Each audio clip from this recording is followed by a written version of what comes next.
आपने कभी सोचा है कि आखिर इंसान का दिल अक्सर एक कुंवारी लड़की की ओर ही क्यों खींचता है? क्यों उसकी मासूम आंखें, उसकी भोली मुस्कान, उसकी सादगी सब मिलकर मन को मोह लेते हैं?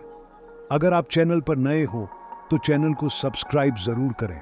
आज हम इसी विषय पर बात करेंगे, कुंवारी लड़की के प्रति आकर्षण, और देखेंगे कि इसे कैसे समझा जाए, कैसे संभाला जाए और कैसे इसे जीवन में सही दिशा दी जाए। आकर्षण यह एक ऐसा भाव है जिसे हर कोई महसूस करता है। यह केवल पुरुषों तक सीमित नहीं बल्कि स्त्रियों में भी देखने को मिलता है। परंतु जब हम कुंवारी लड़की की बात करते हैं तो आकर्षण का स्वरूप अलग ही हो जाता है।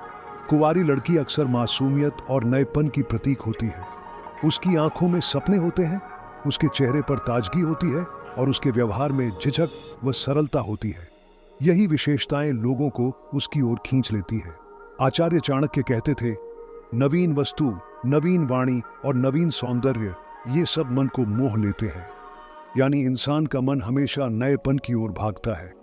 कुंवारी लड़की में वही नवीनता झलकती है। सोचिए, एक युवक किसी कुंवारी लड़की को देखता है, उसके दिल में हलचल उठती है। उसे लगता है कि वह लड़की उसकी जिंदगी की सबसे बड़ी खुशी है। लेकिन धीरे धीरे वही आकर्षण उसे बेचैन कर देता है। वह लड़की की हर मुस्कान में अपने लिए संकेत ढूंढता है, हर बात को उम्मीद से जोड़ देता है। यहीं से समस्या शुरू होती है, क्योंकि वास्तविकता और कल्पना के बीच हमेशा एक गहरी खाई होती है। आचार्य चाणक्य ने कहा था, आकर्षण क्षणिक है परंतु विवेक शाश्वत है। विवेक खोकर आकर्षण में बह जाओगे तो जीवन बर्बाद कर लोगे। प्राचीन समय में मगध साम्राज्य का एक राजा था। वह न्यायप्रिय और बुद्धिमान था। लेकिन एक दिन दरबार में एक सुंदर कुंवारी दासी आई। उसकी आंखों की मासूमियत और सौंदर्य ने राजा का दिल बांध लिया। धीरे धीरे राजा उसके प्रति इतना आकर्षित हो गया कि उसने राज्य के कामकाज की उपेक्षा करनी शुरू कर दी। प्रजा दुखी होने लगी, राज्य कमजोर होने लगा। तब आचार्य चाणक्य ने राजा को बुलाकर कहा, राजन, आकर्षण तुम्हें शक्ति दे सकता है, लेकिन यदि वही आकर्षण तुम्हें कर्तव्य से भटका दे तो यह तुम्हारे पतन का कारण बनेगा। राजा ने अपनी गलती समझी और अपने मन को संयमित किया। यही कारण था कि उसका राज्य फिर से मजबूत हुआ।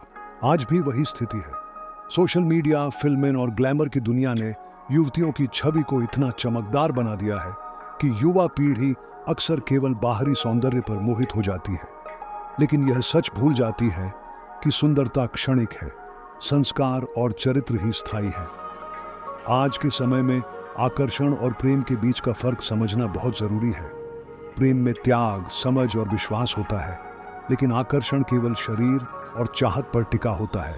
भारतीय समाज में कुंवारी लड़की को सम्मान और पवित्रता का प्रतीक माना जाता है।